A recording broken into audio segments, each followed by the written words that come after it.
At the end of the day, man, you really gotta want it.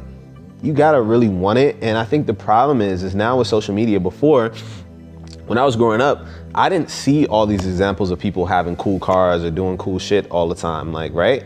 And now with social media, I don't care if you're in like, you know, in the bumfuck middle of nowhere, you can log on to Instagram and see just this whole world of experiences and things. The problem is, it's like, oh, well, these people have it, so I should be able to have it. And it's just like, man, you don't see the work that goes behind this, man. I started my first marketing job at 14.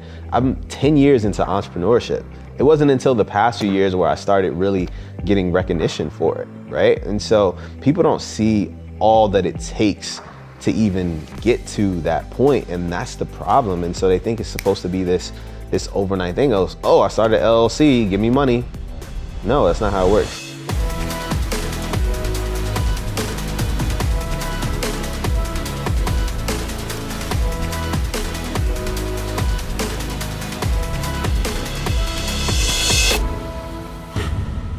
This episode is brought to you by our friends at Audible. Enjoy. Hey everybody, welcome to Impact Theory. Today's guest went from homeless to building 4 multi-million-dollar companies before the age of 30. He was named by The Root as one of the top 100 most influential African Americans, and in 2018 alone, he was named to Forbes 30 Under 30 list. Grew his company Millisense by 40%, grew his other company Pop Social by 600%, landed on the cover of Cosign magazine, launched both ArtX and ET Enterprises, was a key partner in the launch of Zoe Saldana's media company Besse, won the Power of Influence Award from BPR SLA, and was recognized by the City of Los Angeles for his achievements and influence on African American culture. A truly extraordinary string of accomplishments for anyone, but really inspiring coming from someone who witnessed his first murder at the age of 7, was selling drugs by the age of 12, and was homeless by 17. His incredible rise out of hardship has been profiled by prestigious outlets like the BBC, and he's been called a marketing genius by both Forbes and Fortune. He's also a national brand ambassador for NASA's Startup Initiative, and he's worked as a digital influencer for some of the biggest brands on the planet, including Amazon, Google, Disney, Toyota, American Express, and many, many more. So please, help me in welcoming the serial entrepreneur and philanthropist who has proven it does not matter where you start. It only matters where you want to go. Everette Taylor. How you doing? I'm good, man. Thanks for having me. Yeah, thanks for being here. Welcome, welcome. I like the fit.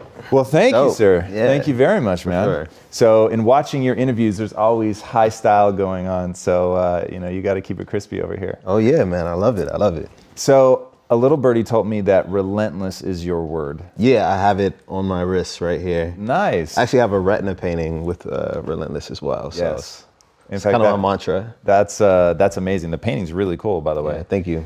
That word to me really does seem to sum up what you've accomplished. It's pretty extraordinary to go from homeless to where you've gotten today. Yeah. How has being relentless helped? What does that mean to you exactly?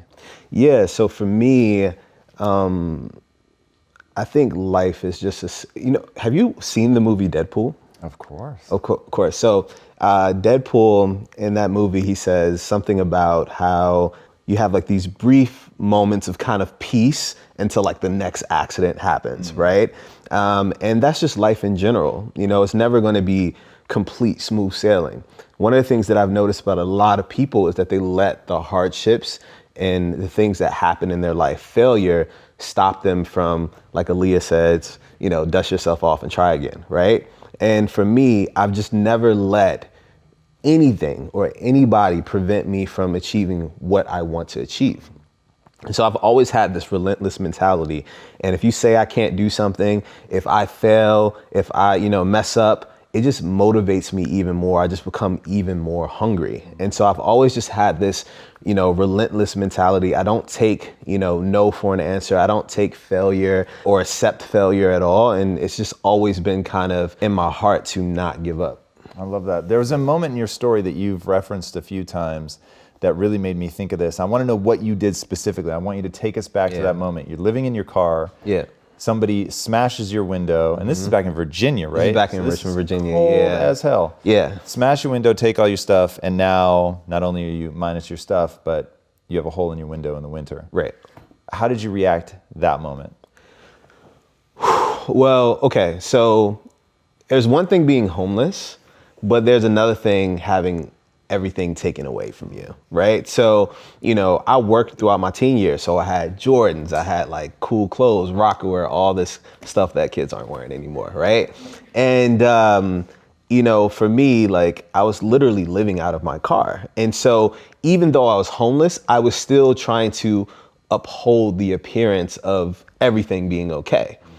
When that moment happened, it was like, whoa, this is rock bottom, because now all my clothes are gone. All the cool shoes, all the things that were material, that, I tried to fake it until I figured things out, were gone now. And not only that, all the elements. So now rain and snow and all these things can get in the car. So it was like mildewy and smelly. And so I smelled, right? And so for me, in that moment, I understood that, wow, I thought things were bad, but things are really, really bad at this point. And now I can't pretend anymore. I just have to really embrace this. I think a lot of times when we're going through things, we kind of try to figure out how we're going to finesse our way into people not knowing that things are wrong, instead of just saying, this is my life. This is real now, And so now I had to go to school smelly. I couldn't front anymore. It wasn't just no shave November. I didn't have fresh clothes and fresh kicks. And so I really just had to embrace it. I think for a while in the beginning, I really just tried to pretend for so long. And then at that moment, it was like, no, this is real. And so when you say embrace it, what do you mean, first of all? And then second, how does embracing it help you? Is it that you're no longer spending emotional and intellectual cycles on something pointless, or what does that look like? I think embracing it means like, okay, I actually have to find a solution to this problem, right? So I think a lot of times in life, we try to kind of put Band-Aids on our problems or issues. And instead of, for instance, the Instagram era, right? Instead of actually being successful or like moving out of our mom's basement or whatever, we put so much energy and time into the presentation of not looking like that's the situation, instead of putting the energy and time into actually finding a solution to that issue. And so at that point, it was like, okay, I've been putting a lot of time and effort trying to pretend things are good instead of actually trying to find solutions. And then that's when I started to do everything I needed to do to try to make money, and just really, when I say embrace, it's not necessarily like accept it for what it is. It's almost like, okay, this is real. I need to figure this out. Yeah, I think that's really powerful. I was just talking the other day about something very similar, about you have to first accept your reality, accept the truth of where you are. Right. And once you accept the truth of where you are, then you're not wasting the cycles on that. Then you can switch over into a solution-oriented mindset, which sounds like exactly what you were doing. Yeah. So how did you begin to strategize your way out of that? You were, at that point, pretty young. I don't think you'd ever done anything truly entrepreneurial. No. So without any role models to chase, like, how did you begin to put those pieces together? Honestly, it was just learning from people on the street, right? So you kind of take in your surroundings, you take in the people around you, you see how they're making money. And I just didn't like begging people for money. And so I respected the guys that were like figuring out hustles, right? And so, for instance, there was a Amoco right down the street from me. And so I would go there and I would wash windshields and make money, just try to save up enough money to just be in a motel for the night. And I mean like the nastiest motel, but for me, it was just taking in my environment, seeing how other people hustled, how I can do it better. Someone taught me how to play drums on buckets and things like that. And so, I just tried to do any type of hustle that I could to kind of make things happen. And you kind of learn like a lifestyle. It's like, oh, I'm going to school dirty. No, go to the gas station, go use the bathroom, use the soap in there, use the paper towels in there, clean yourself up. You figured out ways to kind of hustle. Like the way I discovered tech was that I used to go into I never went to the library. And I'm like, whoa, this place is open till 8 and is warm and it has computers and internet. What? No one told me about this. And so I just started to learn how others were moving and kind of adapted throughout. It's really interesting, and it's really interesting to watch you, in retrospect, begin to put the pieces together to be a voracious learner. And one thing that you've talked about learning from that is one of my favorite subjects ever is that, and let's piss some people off here really fast, drug dealers are extraordinary entrepreneurs. Right. And so my wife and I have a philosophy, so I talked about it in your intro, it doesn't matter where you start from, it just matters who you want to become, the price you're willing to pay to get there. And I find that most people are not willing to pay the price of really hustling, really figuring things out. But we put out on the street that we would hire people even if they had a criminal record. And so we ended up having a line around the building for people just trying to interview. This is back at Quest. And it was crazy, man. Some of the most extraordinary people that I met with criminal backgrounds, ex-gang members, former drug dealers. We had one guy that just told me straight up, like, oh, I was trying to get this job as a front for my drug money.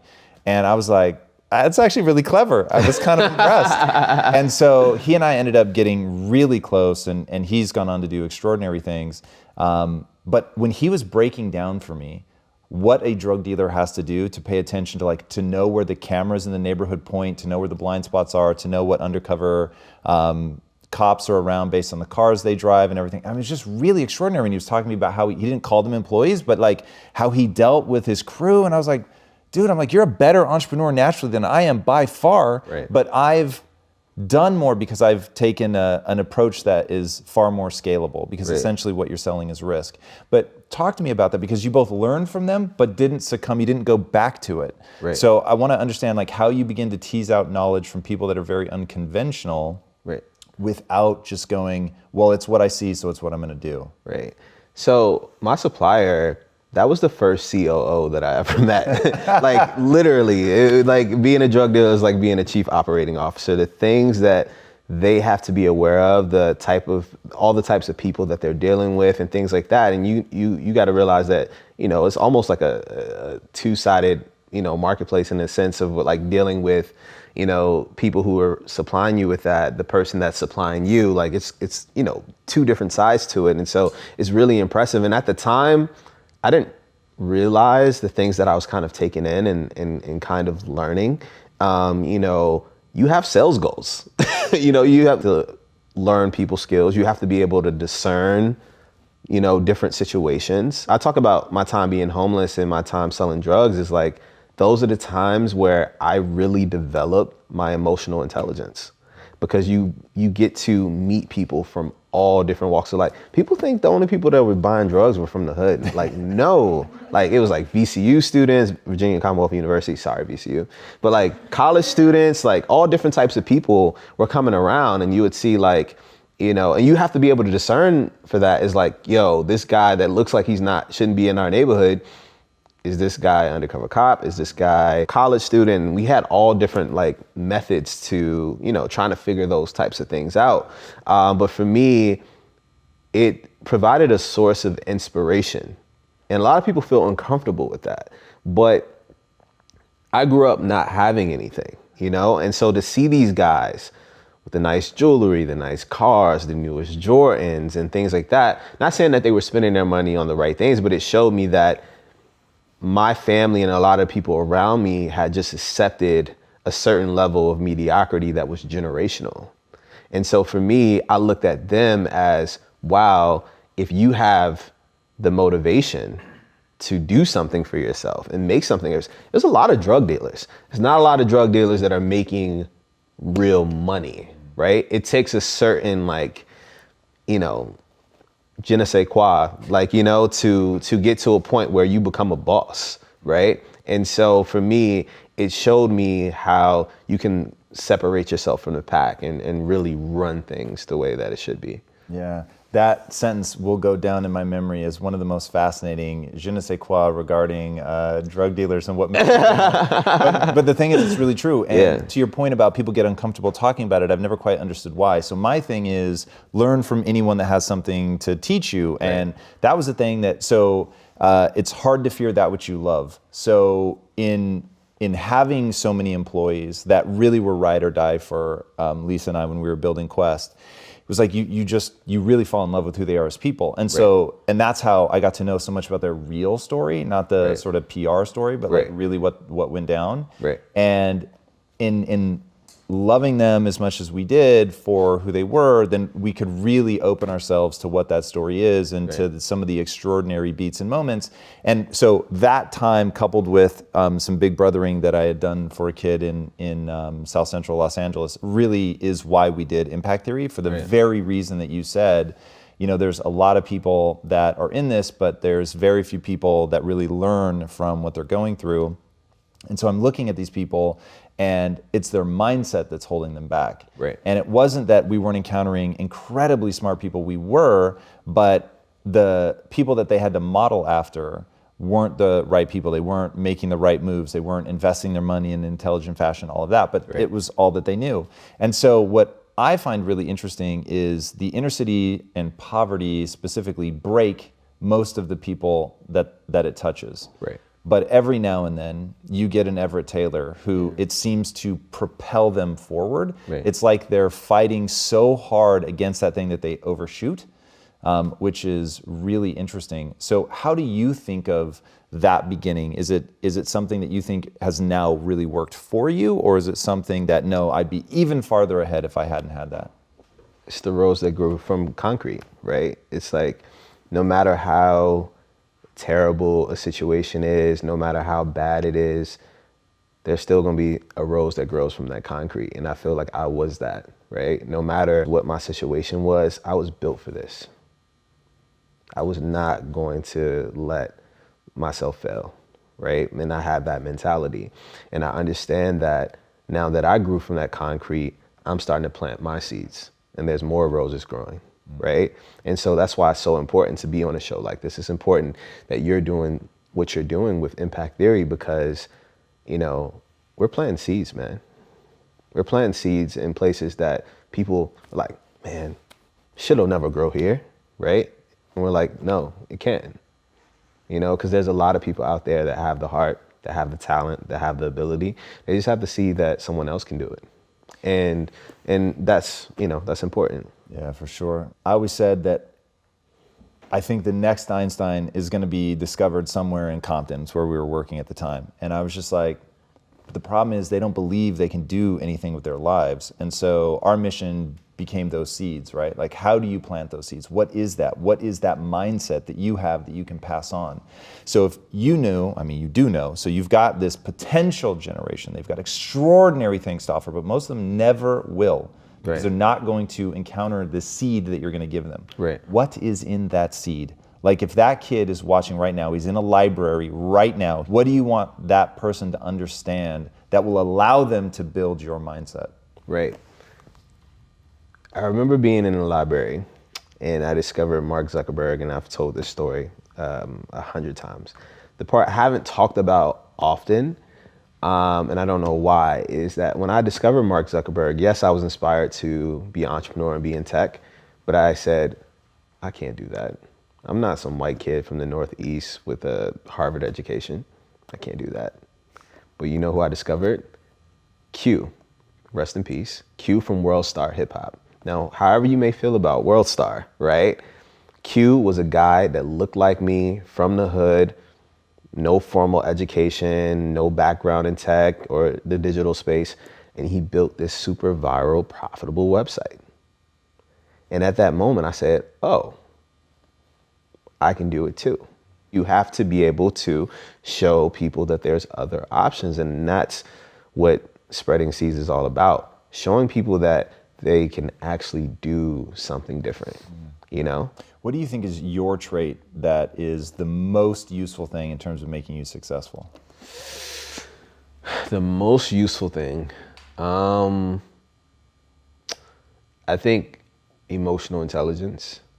I think I have a God-given ability to understand people, what makes them tick, what motivates them, what they desire, how they feel about things. And it helps me build world-class products and world-class services. And it helps me understand what companies to build. Everyone asks me what is like my secret sauce of marketing. The whole thing with marketing is like, you can teach anybody how to do SEO or do like an Instagram ad or whatever. What's that special sauce, right? What's that special thing? And I think it's my ability to truly understand people, right? At their core, that has helped me really be successful. All right, Mr. Understand People at their core. Since you just scared poor Jimmy back in, hardship land, because you said that your talent is God-given. There's nothing Right. he can do about that. He's Right. convinced that he has no God-given talents, Right. that he is just hopelessly average. Right. What do you think about skill acquisition? Are there things that people can learn? And if so, how do they go about it? Well, actually, I think emotional intelligence is something that you can work on. Okay. Right? So for me, it's opening your mind and opening yourself to people. I think a lot of people, they are ignorant. They are like rejecting change. Travel, get out of your comfort zone, meet people from all different types of backgrounds. If you want to build a product or service or company that you want to build at scale, and your friends are only the homies that you've been hanging out with since, middle school, probably should meet some more people, get to know them, travel the world, and even if you don't have the resources to travel, the internet, learn about different cultures, learn about different people, right? So he's there in the library, sitting in front of the computer, Right. ready to type into the prompt. What website does he go to? What does he search? Well, it depends on what you're trying to work on. I think what's so special about the internet now is really anything you want to do, you can learn. Like if you want to learn how to code, if you want to be a developer, you want to build software, you want to build apps, you can literally go on YouTube and learn how to code. And so what I would tell that person is, what do you want to do? Tell me anything. What do you want to do? Right? Now, there's resources and there's things online that can help you build yourself into whatever that is. So I think that kid at the end of the day, he has to have that kind of just, I got to make this happen, right? Here's the thing. No one can teach you that. No one can, I can, they say what, you can bring a horse to water, but you can't make him drink it or whatever. I'm probably fucking it up. That was perfect. But yeah, you can't do that. And that's the one thing I've learned through my time mentoring people, through giving people advice. I feel like we all have that friend that is always hitting us up for advice and then never fucking takes our advice. It's annoying, right? And so at the end of the day, that person has to take that last leap. You're at that computer, you tell me what you want to do. I tell you, this is how you search. This is how you find those resources. Now you got to actually go and learn. Yeah, so one of the deepest distresses that I have in my life is that I can't want it for people. Right. Because there are people that I love very much that, like you said, they come seeking advice. You give them very clear instruction. Right. Do this, Yeah. you will get this result. Do that, you will get that result, and you Right. will end up here. And they Right. never take that first step. Right. Either because, like you said, they're resistant to change or Right. whatever, but they never do. Right. I heard an amazing phrase one time to your point about you can lead a horse to water, but you can't make them drink. And he said, don't worry about leading the horse to water or making them drink, just try to make them thirsty. And I thought, whoa, that is really powerful. And so then the question becomes, how do you make someone thirsty? And your life is a very intriguing glimpse into, I think, what the answer is here. You said once that you used to think what was driving you was a desire to get out of poverty and to take care of your family. But you said, I'm more driven now than ever, and I took care of my family a long time ago. Right. So what drives you? Why are you so thirsty now? For me, it's interesting because it changes with time. I am inspired by helping people. If I can make money too, damn, that's cool too, right? But the thing that really gets me out of bed right now is my ability to help people. I don't need any more money. I don't need any more material things. You know as well as I know, that shit gets old, right? And, it feels good temporarily, but it doesn't really hold any weight or substance. And so the thing that I feel like our legacy is how do we affect as many people as possible in the most genuine and impactful way, right? And for me, that is what drives me today. Define impact in that scenario. Like, in what way do you want to touch people? Well, it depends. Everything is different. The biggest thing that I want to do is help people get to their place of peace. Okay. Getting to their place of peace, for a lot of people, financial freedom is a big part of that. I tell people all the time, money doesn't make you happy, but it sure as hell helps you find peace. Because if you're in a space where you're constantly worrying about money, how are you going to focus on what keeps you at peace, right? And so for me, it's really getting to that core of what people are passionate about, what brings them peace and financial freedom. Let's talk about passion for a second. I think that's really, really an interesting topic. I think there's a lot of misconceptions about what passions are, how they're created. What do you say to the kid that comes up to you and says, I don't know what I want to do with my life? You're lucky because you have a passion, but I don't have a passion. Right. And I get this all the time, and there's this sense of desperation. It's like Right. talking to somebody who's drowning. Right. What do you say to people in that position? I don't think you can just put so much pressure on yourself. I think, like, this is a marathon. This is not a sprint, right? You never know when that moment is going to happen in your life where you find that passion or you figure it out. The fun part is just trying a bunch of stuff. Like, when you get to a point where you can just try a bunch of stuff, it's like, hey, sit down, make a list. I'm interested in all these different things, right? Okay, I'm interested in these top 5 things. Now, how can I do something that not only am I passionate about with one of these top 5 things, but also make at least enough money to just get by? Now what I want to get into is you seem extraordinarily good at taking something that's sort of big and amorphous and putting some structure to it and then going step by step to figure out what you need. Right. I'm guessing the first time that you built tech was for that company. Right. So how do you approach learning? So to just frame the question a little bit, for me, I'm always trying to learn the vocabulary of the industry I'm going into. Right. So that when I read about it, which ultimately is my goal to go read and be well-versed and just begin to sort of put shape to this thing, I just write down the words that I don't know and I go look them up meticulously. I'm not trying to finish an article or anything. I'm trying to learn the vocabulary. Right. Do you have sort of an entry-level step or a way that you think about, really getting a foothold? Yeah, it's so interesting. I was recently thinking about how every company of mine has started, and pretty much they all start the same way.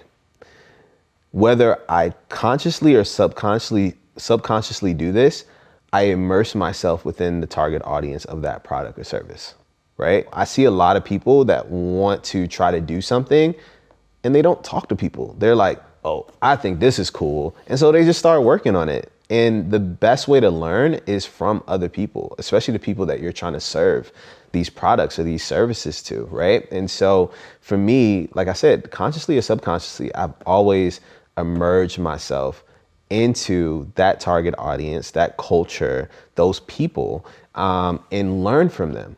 Have conversations with them, find out what they hate, what they love, right? And that was extremely important. And when you start to immerse yourself within this, right, you're gonna wanna do more research for art.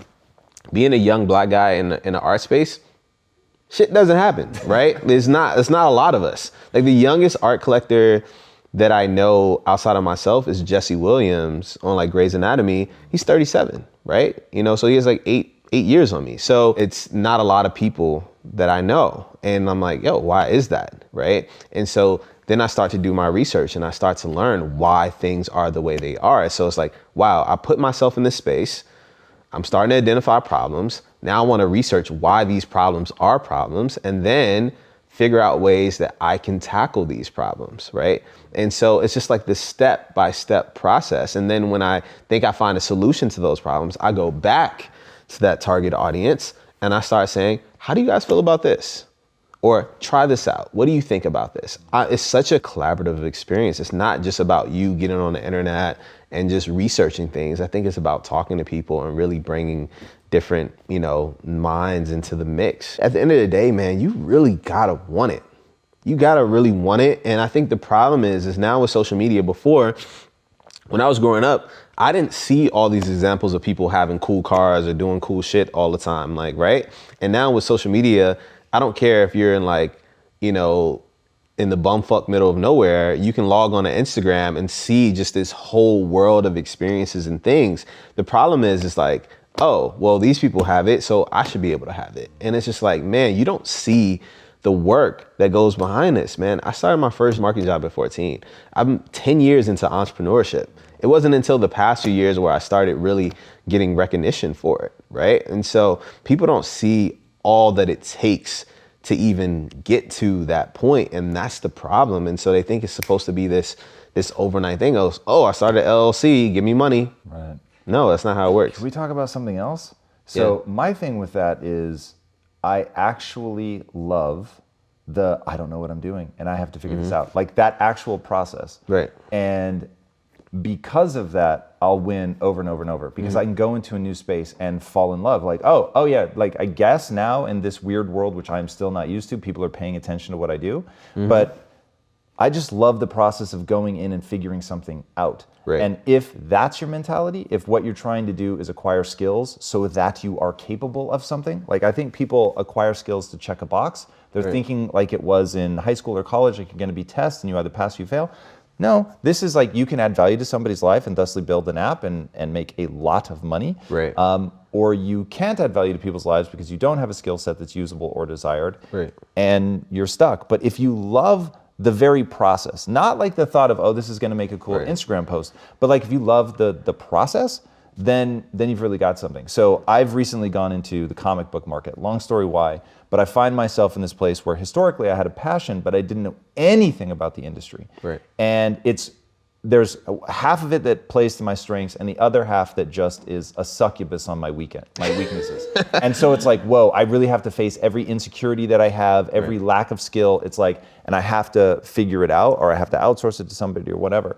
And going into this side and being able to fall in love with that, and then I'm in a position where I can monetize my content, but I forget to even record the content because I'm so focused on learning. And if people could I do feel a little bad because when you grow up with something, it occupies a part of your mind. This is real.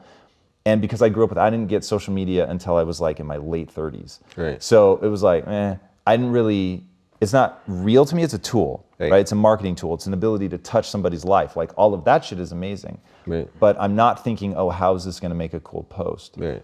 And I think that's a big shift, that if people could make that, then they would just go about learning. Dude, you gotta love it. You really gotta love it. So I got ahead of myself and I had this idea for ArtX, which was formerly called Art Noir when I was gonna launch it. And last summer, so almost getting to a year now, I was like, oh, I'm launching this in a couple weeks. It still hasn't like officially, like we have like a community right now and all that, but it hasn't officially launched. Because you know what? I said to myself, I was like, dude, I don't know as much as I should. So I took a step back and I said, I'm so glad I did not launch that company then, because you know, you get excited and all that. And I took a year of learning. I just took a year to learn. Just learn a space, get to know people, figure things out. Because even though I had been in the space for a little while, I was more intentional about it. Before it was, okay, I'm just here because I love art, and so I've been meeting these people and learning about this, and this is what's needed. But then I said, no, I want to be intentional about doing this. And so I shifted my energy, I shifted my time, and I really got into it. And it's also something that I love to do, right? And so, yeah, did I miss out on revenue? Did I miss out on, you know, making more money in 2018 and all this other stuff? Yeah, of course, yeah. But at the end of the day, I'm going to launch a much more successful business when I do launch it. And it's because I took the time to learn. And I just think that people are in such a rush to have something, especially money. Money is like, oh, I got to get more money. But it's like, if you launch something that's piss poor or shitty, and even at a point where I had accomplished so many things, I almost did it, right? We're not perfect. I'm not perfect. You know, I still fuck up all the time, man. Fuck up earlier today. Like came here at the wrong time, right? So we mess up constantly, but it's identifying that and saying, wait, let me take a step back and let me do this the right way. You sent a tweet about that, I think late last year, and you talked about basically that whole notion of, hey, if you don't know where something is going to go, you might be leaving money on the table, but you're better off leaving the money on the table and walking away knowing that you're not misrepresenting yourself. I'm doing a bad job of quoting the tweet, but it was that idea. And I thought that's actually really powerful, and that's a really important message to get out there. Like, yes, you could grab the brass ring right now, but it's probably going to end up being a lot smaller than what you could have accomplished if you'd been willing to take the step back, focus on something other than the money, focus on value, focus on knowledge. And I thought that was a really, really important message. Where can people find you online? Just my name, man. Everette, Everette. It's that on Twitter, Instagram, Snapchat for you guys who still use it. And yeah, man, my website's everettetaylor.com. Yeah, man, just reach out. I'm a pretty personable person, so yeah. Normally I end the interview by asking what's the impact that you want to have on the world, but I think you answered that with the peace answer. So I'll ask you something a little bit different. What's one change that people could make in their life that would have the biggest impact on improving their life? Confronting mental health. Oh shit. Like it's honestly been something that has absolutely changed my life. Now you got to go into detail. Oh yeah, for sure. Taking a few years back, I was VP of marketing of a company called Qualaroo. We had also co-founded this company called Growth Hackers, and I was working on my marketing firm. So I'm juggling 3 companies. I'm working 20 hours a day, something crazy. I just wouldn't enjoy life at all. And I had gotten to this crazy deep depression. Like, I hated myself. I didn't like my life. I got separated from my family because I was so focused. It's just like, and it got to a point where I've never actually admitted this on camera. You ever miss that call from your mom, or you miss it, and then it turns into a week, and then it turns into, and then you start to feel this anxiety because it's been so long since you talked to that person, and it literally would be a month, and I wouldn't have talked to my mom, and it's because fuck, I don't know what to say. I've literally been so stressed out, and you just isolate yourself, and I was in such an awful place, and it's juxtaposed by people singing your praises. It is the weirdest phenomenon in life when you're a public figure to have people saying how great you are and you fucking feel awful. And it got to a breaking point where my work started to suffer, my relationships started to break, and I just said, what is this? What I got to figure this out. I grew up in a place where depression was not, I don't even know if I knew what the word depression was. Outside of the fucking DMX album, The Great Depression, I don't know if I ever really knew what depression was. And, it was taking that initiative to I need help.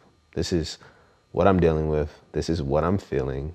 And I need to figure this out. And it saved my life. I don't know what would have happened to me, right? The thoughts that were crossing my mind, the ways that I was feeling. And I think a lot of times the thing that's stopping us from being the person that we truly want to be is ourselves. It's usually ourselves.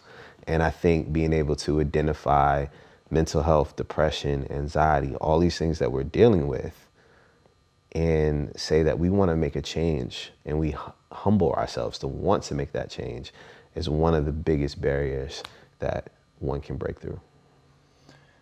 Wow, man, that was really, really powerful. Thank you so much for sharing. Not to be all somber at the end, but yeah. No, that was so perfect, and you have no idea how much that drives me. I think that it's a real issue. And when I say that I'm terrified by the depression and anxiety and suicide that I see, it's It's really scary. And I always thought that my role in the public sphere was going to be the business guy. I always thought that I would help people build their businesses. And what I have become is the mindset guy, which mindset was a tool for me to get good at business.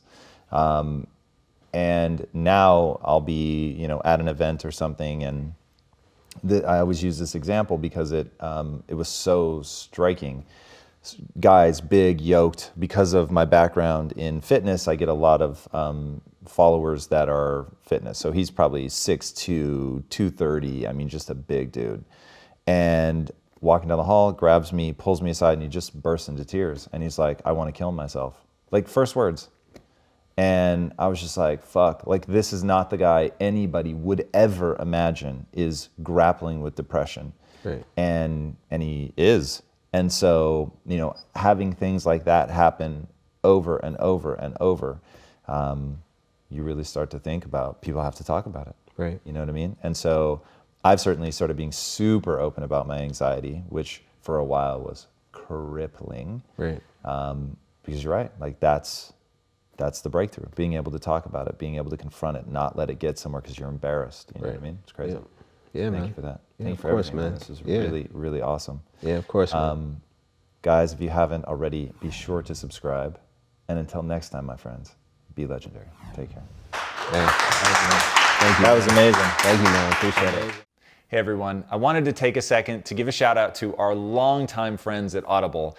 I know you've heard me talk about them 1,000 times before, but that's because I literally live in Audible. It is how I do virtually all of my listening, and that's because with Audible, you can get pretty much any audiobook in any genre and listen to it anywhere you are. So whether you're at home, at the gym, on your commute, whatever, Audible is hands down the most convenient way for me to learn, and I think that is true for a lot of people. So start listening with an Audible membership today, and to get started, you're gonna get a 30-day free trial. You'll receive your first audiobook for free and 2 free Audible originals. Just go to audible.com/impact theory or text impact theory to 500-500.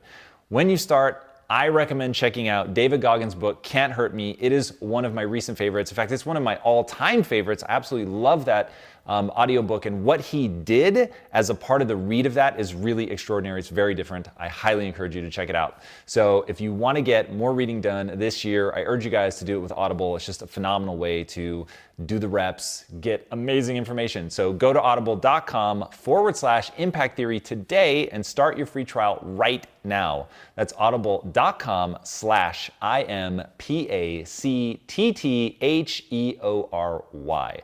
Or you can text Impact Theory to 500-500. Give it a try. All right, guys, enjoy and be legendary. As soon as I started doing everything that I loved, there was a surge of power, a surge of confidence. I wasn't insecure anymore because the emotion that had the most dominance in my thought process and in my heart process was actually being paid attention to.